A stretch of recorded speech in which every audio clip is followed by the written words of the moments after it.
Bonjour, mon nom est Michel Flynn. Je comprends très bien le problème que les gens vivent, étant donné que j'ai 2 terres qui sont à Saint-Adolphe-Ouest, à l'extrémité de Saint-Adolphe. Et présentement, on a une ligne hydroélectrique qui est là. J'ai acheté ces terres-là en 1988 pour la simple raison qu'elles étaient zonées industrielles. Malheureusement, en 2000, on m'a dézoné et on m'a mis résidentiel. Maintenant, je vis le même problème que tous vous autres. Mes terres, ils ne valent plus rien. J'ai demandé à la municipalité de changer cette chose-là, car je n'ai jamais été avisé personnellement. Ils ont fait des parutions, mais moi, je ne suis pas résident. Ces terres-là, c'est un commerce. J'ai bâti un commerce en 2000, demandant un permis, et en même temps, ce qu'on faisait, c'est qu'on dézonait, on zonait résidentiel. Maintenant, j'ai demandé à la municipalité de me redonner mon zonage, mais on fait comme Québec et Hydro-Québec, on ne me répond pas. Bon, je comprends votre position, mais je vais juste vous dire qu'aujourd'hui, c'est une rencontre en ce qui concerne le projet. Mais ce que je vous conseillerais, moi, c'est retourner à la municipalité. Merci. Ils pourront peut-être vous donner des explications pertinentes sur la raison de cette décision-là.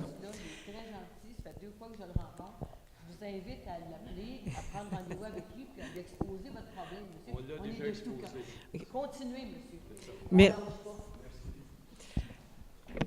Bonjour. Merci.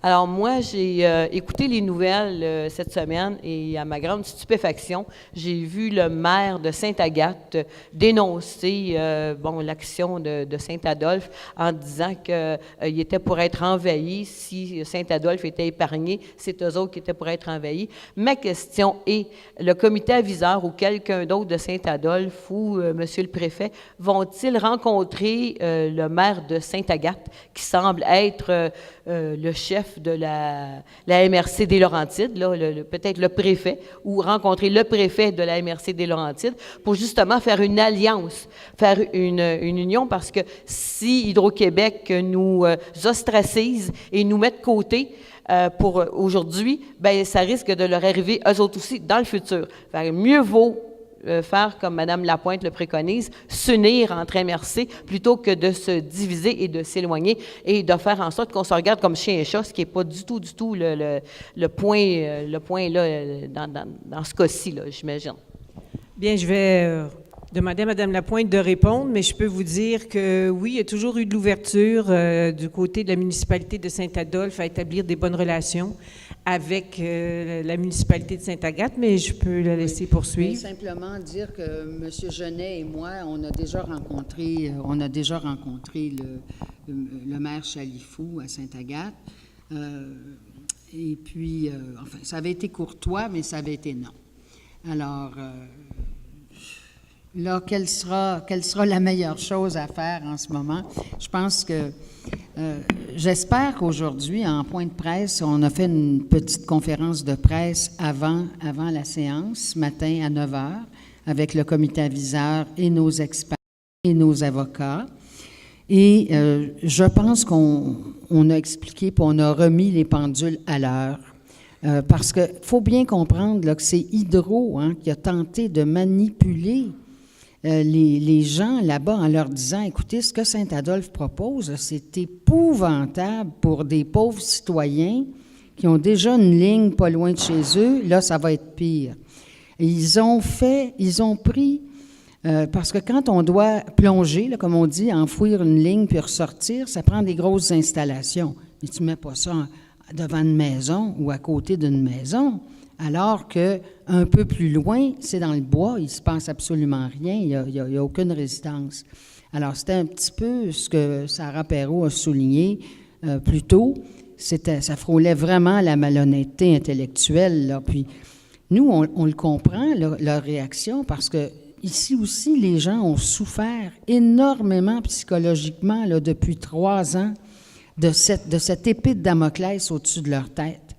Alors là, les autres maires, moi, je leur en veux pas, là. Ils ont eu de la mauvaise information, puis ils ont réagi comme un élu normal, c'est-à-dire, je défends mes citoyens. Alors, bien sûr qu'on va tenter de rétablir les ponts, c'est fondamental.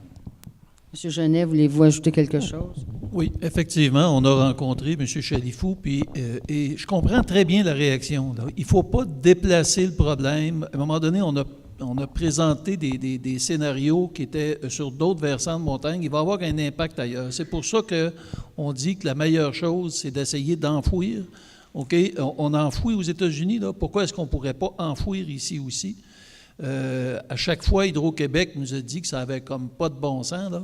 C'est juste parce que, présentement, à mon avis, ils ont des échéanciers à respecter. Il faut, eux autres, là, qui arrivent, là, puis qui commencent les travaux cet automne.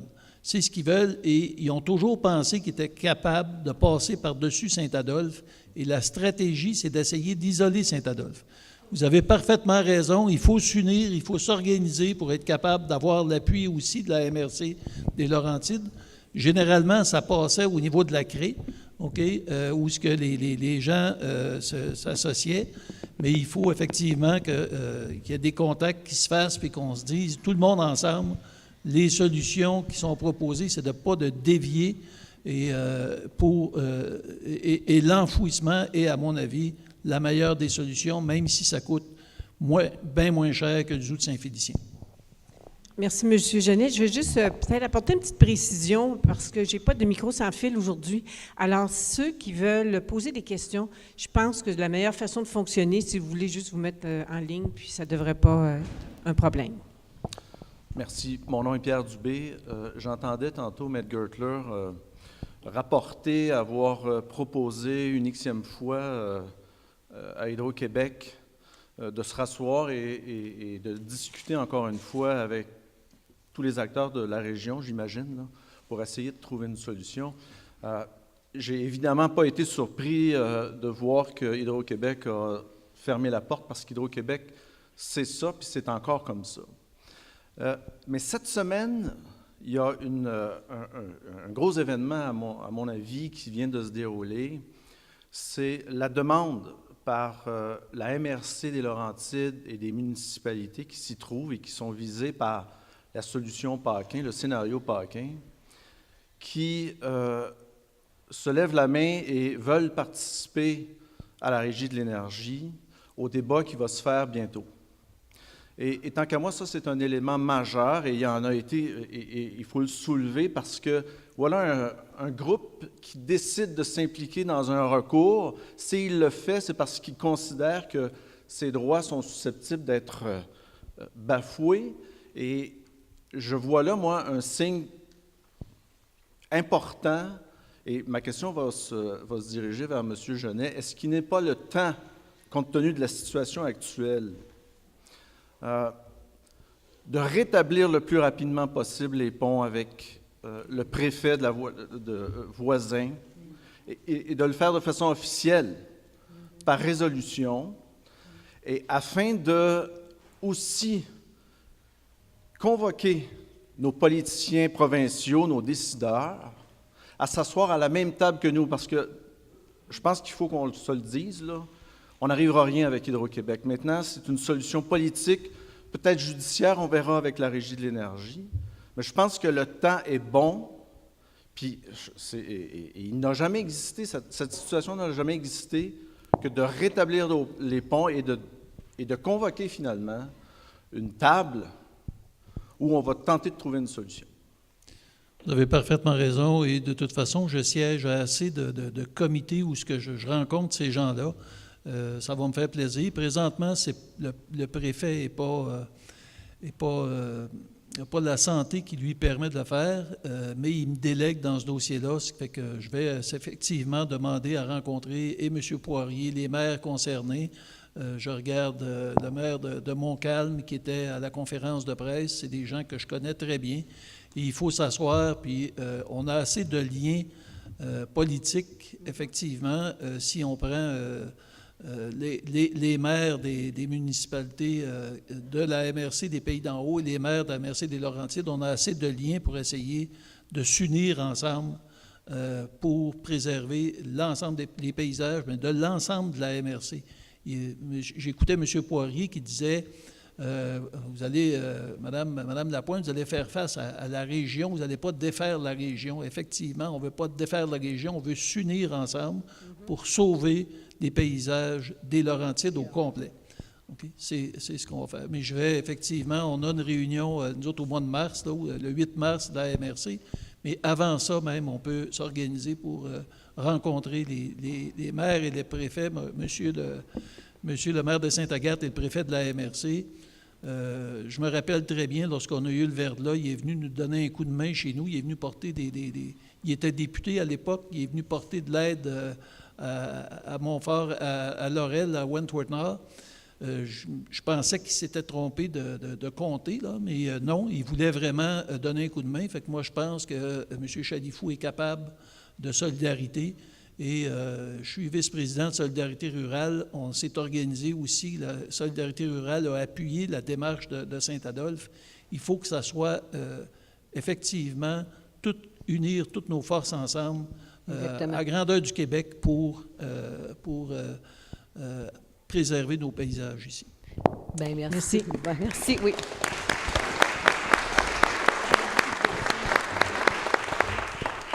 Parlant justement de la grandeur du Québec, je suis allée l'année passée, moi, dans la région de Val-d'Or, l'Abitibi-Témiscamingue, la Basse-Côte-Nord, la Malbaie, Québec.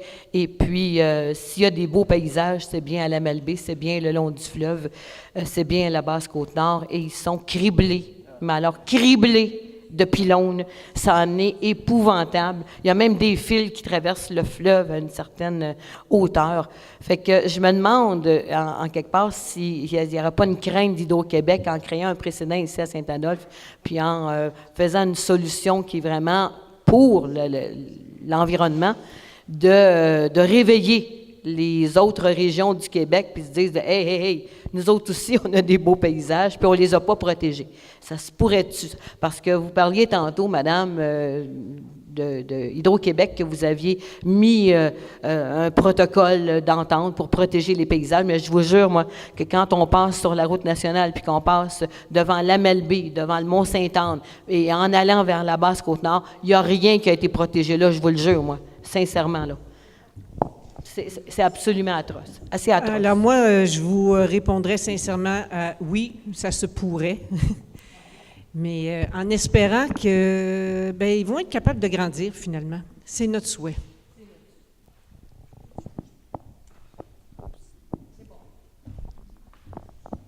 En fait, pour répondre à Madame, il y a une association d'architectes paysagers, c'est sur les paysages.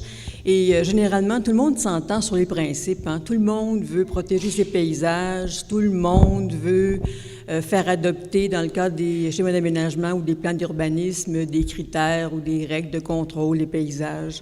Cependant, quand on arrive dans des projets concrets, on dirait que les gens pensent que la technique, les routes sont régies, ou les lignes électriques, là, leur planification, c'est régi par des contraintes techniques qui fait qu'on ne peut rien faire. On est comme, je dirais, impuissant. Hydro-Québec est trop fort. Alors, je pense que ce qu'il faudrait, c'est que les gens... M. Genet disait, il faut que les babines suivent les bottines ou les bottines suivent les babines. En tout cas, bref, il existe un paquet de principes, de critères. Il y a des chartes. D'ailleurs, la charte des Laurentides, là, sur les paysages, c'est une des premières au Québec. Et maintenant, dans Charlevoix, ça a été, il y en a une autre. Dans l'Estrie, récemment, il y en a une autre. Donc, les gens veulent, sauf que face à Hydro, on dirait que les gens se sentent complètement impuissants. Ils pensent que, ça prend des lignes, donc on va les laisser passer, puis ils ont raison, ils savent ce qu'ils font, ils ont sûrement raison, ce qu'ils disent, c'est sûrement la vérité. Alors, c'est ça le problème, je dirais. C'est pas tant la conscience de l'importance des paysages, je dirais, c'est la conscience de la capacité des citoyens à dire, à un moment donné, il faut faire quelque chose pour appliquer les principes qu'on a évoqués. En tout cas, c'est mon avis, pas de consultante. Là, je pense que je vais perdre tous mes contrats avec Hydro-Québec. Mais bon, bref, ce que je veux vous dire, c'est que je pense que c'est plutôt... Dans ce sens-là, je vais rajouter quelque chose. En fait, ceux qui ne me connaissent pas, je suis Mme Hainaut. Je vais rajouter quelque chose. Quand on a eu la grande rencontre avec Hydro-Québec en décembre l'année passée, pendant 2 jours, à la fin, il y a un ingénieur, celui qui faisait la présentation, nous a avoué que oui, ça avait été envisagé par Hydro-Québec d'enfouir la ligne et que dans notre coin, c'était très possible et très faisable et que ça ne coûterait pas plus cher. Il nous le dit lui-même. Fait que c'est juste ça. Bonjour, Bernard Schroeder. Je suis dans Saint-Sadolphe depuis 11 ans. Ma question, non, c'est plutôt une suggestion, m'adresse à nos juristes. Vous allez rencontrer dans quelque temps, si j'ai bien compris, la Régie de l'environnement, de l'énergie. J'aimerais savoir quelle est la position de la Régie par rapport à Hydro-Québec qui détruit des milliers d'hectares de forêt pour faire passer leur ligne, alors que l'on sait que la pollution, le dérèglement climatique est dû au manque de forêt à 90%, et qu'il faudrait arrêter un petit peu ces massacres, arrêter un petit peu la destruction de tous ces arbres, ou tout au moins compenser par d'autres choses en créant d'autres forêts. Et peut-être que ça pourrait les inciter à s'orienter plutôt vers l'enfouissement que vers la destruction de nos forêts. Parce que si on continue comme ceci, dans 20 ans, il n'y a plus de forêt dans les Laurentides. Maître Gertin ou Desjardins? Libre à vous. Merci. Votre question est tout à fait pertinente dans le sens que je suis d'accord avec vous. Malheureusement, en même temps, la Régie de l'énergie a une certaine compétence et ne l'interprète pas toujours de manière aussi robuste qu'on souhaiterait. Alors, nous faisons de notre mieux d'amener les questions paysagères, socio-économiques et même environnementaux et de tracer devant la Régie de l'énergie, mais on ne peut pas, ils ne nous permettront pas de faire une preuve générale des impacts sur l'environnement et surtout au niveau du changement climatique dans le cadre d'un dossier de cette nature-là. Ça, je ne vous dis pas ça parce que ça me plaît, mais vous me posez la question. Alors, nous, on doit arriver là avec des experts et des preuves qui sont très pointues, très ciblées sur le projet dont ils sont saisis. Alors, c'est un peu ça la situation et on va faire de notre mieux, mais ce n'est pas une solution à 100% à la difficulté, c'est certain. Je ne vous le cacherai pas. Merci. Bonjour, mon nom c'est Danielle Fournier. Je suis nouvellement arrivée à Saint-Adolphe comme résidente permanente depuis le mois de décembre. Alors, félicitations. Je pense que c'est un gros dossier que vous aviez entre les mains. Moi, ma question que j'ai, c'est est-ce que dans les solutions qui ont été proposées, Hydro-Québec a fait une évaluation des coûts pour la dernière solution qui a été proposée? Ou bien non, ils ont du tout, oui? Puis... Ils ont évalué les coûts. Les coûts sont sensiblement les mêmes parce qu'on parle d'un projet, là, écoutez, on parle de 80-90 millions, c'est beaucoup d'argent. Et l'enfouissement dont on parle, eux l'évaluent entre 6 et 8 millions. Fait que c'est pas 10 du projet. Donc, c'est très bon. On parle de 50 ans. OK, c'est très bon. Alors, si on divise ça par 50 ans, par année, là, le 6 ou le 8 millions multiplié par tous les citoyens du Québec, ou enfin divisé, je ne sais plus si on multiplie ou si on divise, là, mais c'est pas énorme. OK. OK. C'est pas énorme. Pas. Moi, je suis gestionnaire de projet de carrière et je suis assez surprise qu'une compagnie comme Hydro-Québec n'a pas fait une évaluation, ce qu'on appelle la gestion du changement et la gestion du risque. Puis, gestion du changement, justement, c'est quelque chose qui est très, très, très important à être considéré. Puis, si les citoyens, ici, en arrière, sont tout à fait d'accord à ce que ça ne se réalise pas, je pense que Hydro-Québec se doivent, de par leur projet, de faire une évaluation et de gérer le changement. C'est intéressant ce que vous dites. Alors, si jamais vous avez besoin de mes services, ça va me faire plaisir Chère de vous donner un coup de main. Madame, nous avons besoin de chacun et de chacune d'entre nous. Comme disait Claude Meunier, même ceux qui ne sont pas là, on a besoin de tout le monde. D'accord. Fait que je m'offre si jamais j'avais besoin de Alors, on va moi. noter ça, on peut se voir après. Merci. Votre nom, rappelez-moi votre nom. Daniel Fournier. Daniel Fournier, merci. Merci. Bonjour à tous et à toutes.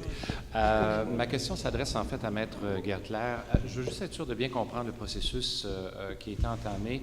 Est-ce qu'il est vrai de comprendre ou correct de comprendre que dans le fond, on a fait une demande d'intervention auprès de la Régie de l'énergie et qu'on est en attente à savoir si on pourra effectivement intervenir auprès de la Régie lors ou dans le cadre des audiences concernant la demande de la construction de la ligne de 120 kWh. Est-ce que c'est exact? C'est exact.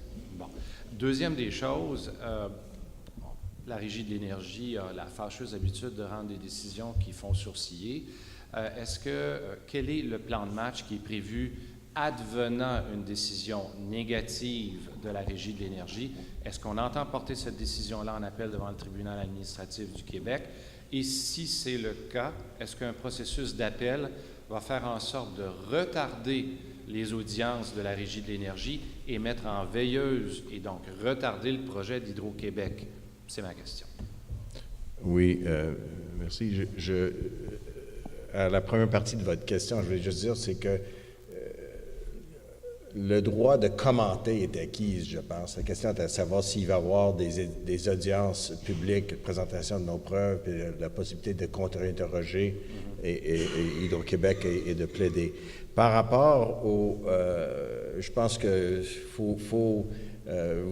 je présume que vous êtes solidaire avec la municipalité. C'est pas généralement très prudent de commencer à spéculer sur les prochaines étapes. Je peux juste, je pense que tout le monde le sait, donc tout le monde ne sait pas cet aspect-là, mais la Régie, ses décisions ne vont pas devant le tribunal administratif du Québec. Il peut y avoir une demande de révision à l'intérieur. On en plaidait une cette semaine, justement. Ouais. Et oui, toutes les décisions sur des questions de leur légalité sont éventuellement peuvent être contestées devant les tribunaux supérieurs si on a un cas d'ouverture ou un cas qui s'y prête. Mais ça, on n'est pas rendu là. Nous, qu'est-ce qu'on cible présentement? C'est avec une équipe comme ça, je ne dis pas qu'il n'y a rien d'acquis, mais on présente un dossier très, très solide à la Régie, et c'est ça, on est là-dessus. Puis maintenant, en même temps, les actions au niveau, si je comprends bien, puis ce n'est pas de mon ressort, mais au niveau politique, au niveau de la mobilisation, de la communication, et c'est ça qui fait bouger un dossier. Mais le Régie est un volet important, puis on va faire un bon travail à ce niveau-là. Puis peut-être une sous-question, si je peux. Madame Lapointe, je me demandais si, considérant le récent virage vert de notre premier ministre, qui semble très ouvert à sauver l'humanité en sauvant 3000 chevreuils sur une île qu'il n'y a jamais personne qui est allé visiter, mais qu'on est prêt à détruire et avoir un impact négatif sur la vie de dizaines de milliers d'êtres humains qui vivent dans la région. Est-ce que, et sans compter les 200 millions de responsabilités civiles que le premier ministre semble prêt à engager aussi au nom des Québécois, est-ce qu'on a peut-être pensé à faire une demande de rencontre avec le premier ministre et de lui dire peut-être de rappeler à l'ordre sa société d'État qui semble plus en avoir pour les profits que pour le respect des droits des citoyens? Jusqu'à maintenant, à chaque fois qu'on a tenté de rencontrer le ministre responsable du dossier, ça a été une fin de non-recevoir. Il a fallu que les citoyens eux-mêmes l'interpellent à l'occasion d'une activité, malheureusement, qui avait lieu à Sainte-Agathe. Je pense qu'on ne s'est pas fait aimer à ce moment-là. On ne s'est pas fait d'aimer. Mais il a accepté de rencontrer les citoyens seulement. C'est assez étonnant, parce que quand on regarde tout ça avec un certain recul. Alors, écoutez, moi, je suis bien prête à tenter ben oui, on va tout tenter. Hein, Monsieur Boucher, vous le savez, vous êtes avec nous depuis le début dans ce combat-là. Et puis, d'ailleurs, je vous remercie parce que les gens ne le savent peut-être pas, mais on vous consulte souvent et vous avez la gentillesse de nous donner de bons conseils.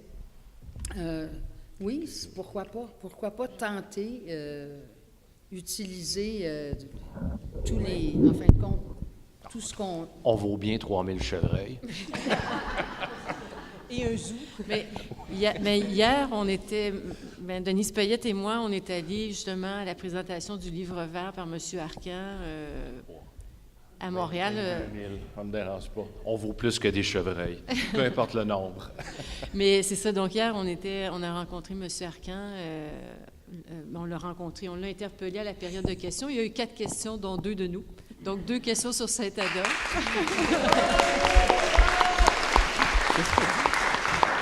Et visiblement, il y avait des choses dont M. Arcan ne semblait pas être au courant.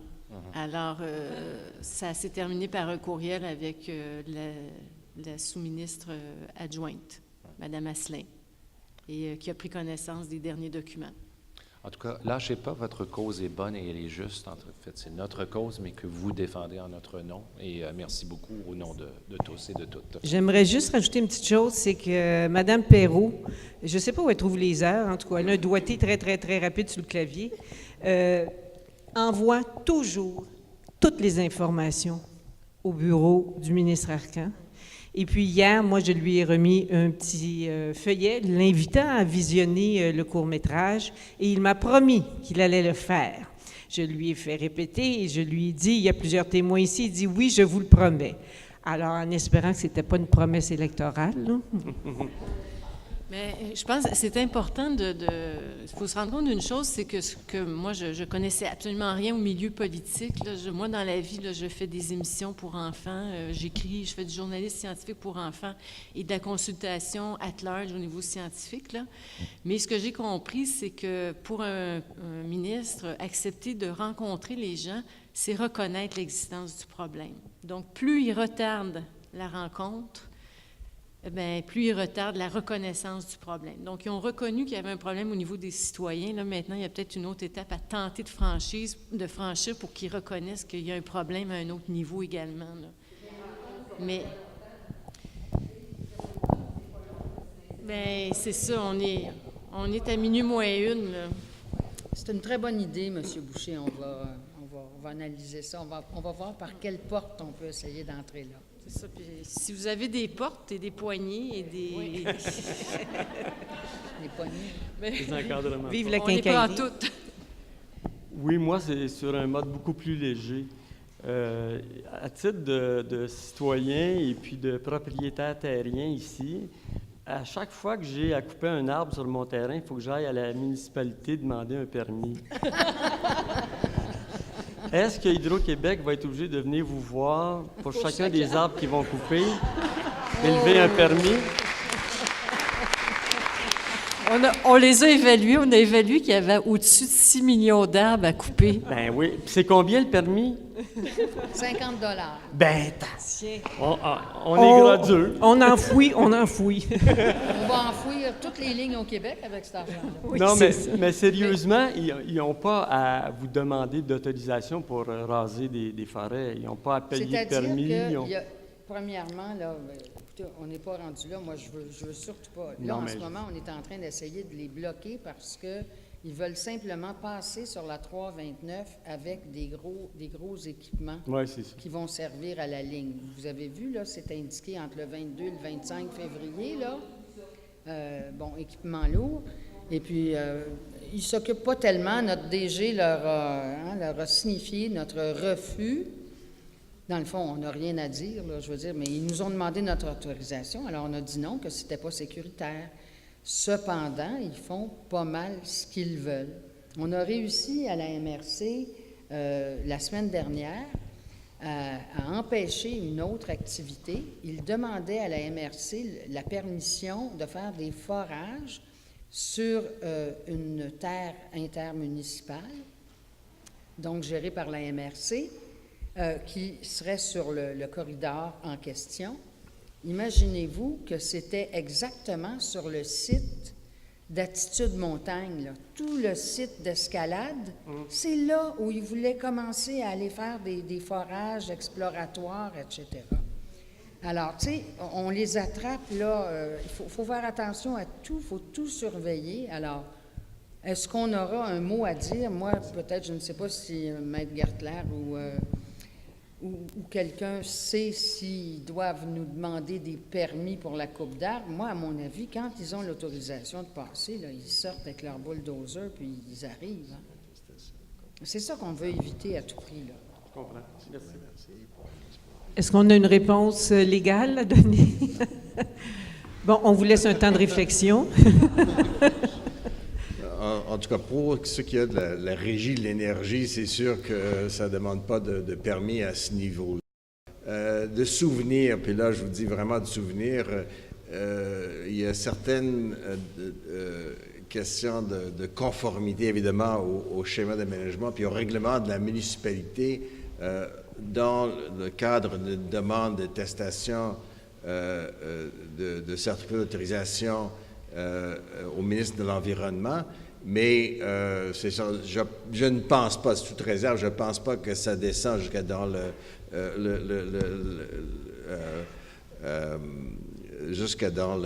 l'autorisation individuelle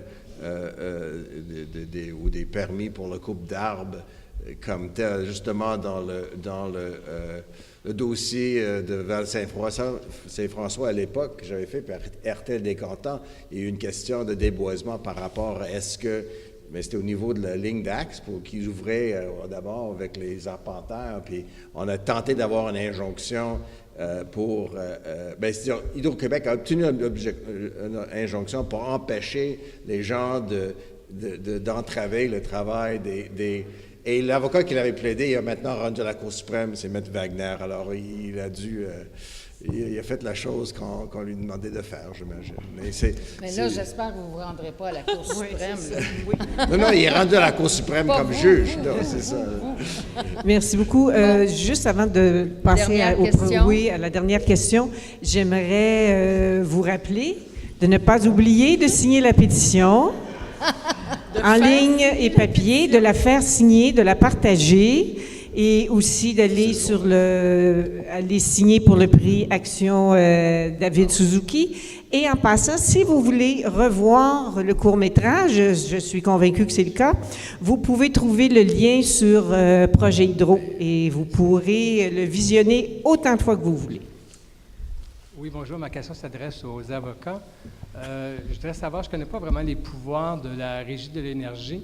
Alors, qu'est-ce que vous comptez aller chercher comme gain à la Régie de l'énergie? Est-ce qu'on peut empêcher le projet par la Régie de l'énergie? Je sais que le bureau de l'audience publique a un pouvoir d'arrêter un projet. C'est quoi les pouvoirs de la Régie de l'énergie dans un dossier comme le nôtre? Si on gagne tout ce qui est possible de gagner, on gagne quoi? Écoutez, l'objectif, là, pas en termes légaux, mais notre objectif, c'est que la Régie opte pour le troisième scénario que Hydro-Québec a présenté, parce qu'Hydro-Québec doit présenter des alternatives à son projet. Alors, la Régie de l'énergie a le pouvoir de... Oui, elle pourrait décider, la Régie de l'énergie, que nous avons raison et que c'est le trajet qui passe dans les emprises existantes qui est le meilleur. Donc, la Régie de l'énergie, je ne sais pas les avocats, mais je suis sûr que... Je vais laisser Maître Gertler pour la suite. Que la Régie de l'énergie ait ce pouvoir de décider lequel des projets serait le plus socialement acceptable. Non, économiquement acceptable. Est-ce que c'est exact? Actuellement, qu'est-ce qui arrive, c'est que Hydro propose son projet tel qu'il l'entend et il demande l'autorisation de ce projet-là. Et ils ont choisi ici, ils ne le font pas toujours, mais ils ont choisi ici de présenter d'autres variantes. Et la régie, je crois, peut accepter ou refuser la demande, mais en refusant la demande, ils peuvent très bien dire on refuse la demande parce que on n'est pas convaincu que celle que Hydro met de l'avant est effectivement optimale. Et à ce moment-là, ils peuvent indiquer non, les emprises existantes, c'est un coût acceptable et ensuite, l'Hydro aurait à retourner à la table de dessin. Mais là, je commence à être un peu inconfortable parce qu'on fait la découverte publique des arguments. Là. Non, mais c'est juste de savoir, est-ce que la régie a le pouvoir Parce que ce que je comprends de votre réponse, c'est qu'il y a comme 3 projets que l'Hydro a apportés à la régie, puis ils vont choisir? Non, c'est pas ça. Non, c'est qu'ils présentent leur projet et ensuite, qui est pleinement documenté, chiffres à l'appui et tout. Puis les 2 autres, ils disent, on les a étudiés et en donnant une information relativement sommaire, on les écarte. Alors... Et vous voulez les faire valoir devant la régie, c'est ça? Vous allez faire valoir les 2 autres projets? Non. Celui qu'on prône. Oui, okay. Mais... Donc, c'est ça, vous faites valoir un projet et vous demandez à la régie de choisir? Non, on demande à la régie de ne pas autoriser, de ne pas permettre le projet qu'Hydro propose. OK. Et la régie a ce pouvoir? Oui. Alors, avant de redonner la parole à Mme Lapointe et de vous rappeler d'aller signer la pétition et de voter pour le prix Action David Suzuki, j'aimerais dire, Maître Gertler a dit que nous étions des citoyens ici à Saint-Adolphe qui avions fait un travail remarquable, et c'est vrai, merci, mais j'aimerais bien, au nom du comité aviseur et des citoyens, dire que notre mairesse, son adjointe, la MRC, et nos experts ont fait un travail exceptionnel parce que ces gens-là, oui, ils ont été contractés. En fait, nous leur avons donné un contrat afin qu'ils travaillent pour nous. Mais je dirais qu'ils sont allés même beaucoup plus loin. Ils ont vraiment, vraiment mis énormément de cœur dans le travail qu'ils ont fait. Alors, je pense que ça vaut la peine de le souligner aussi. Merci. Bravo à tous vous autres. Et ça, c'est le mot de la fin. Merci.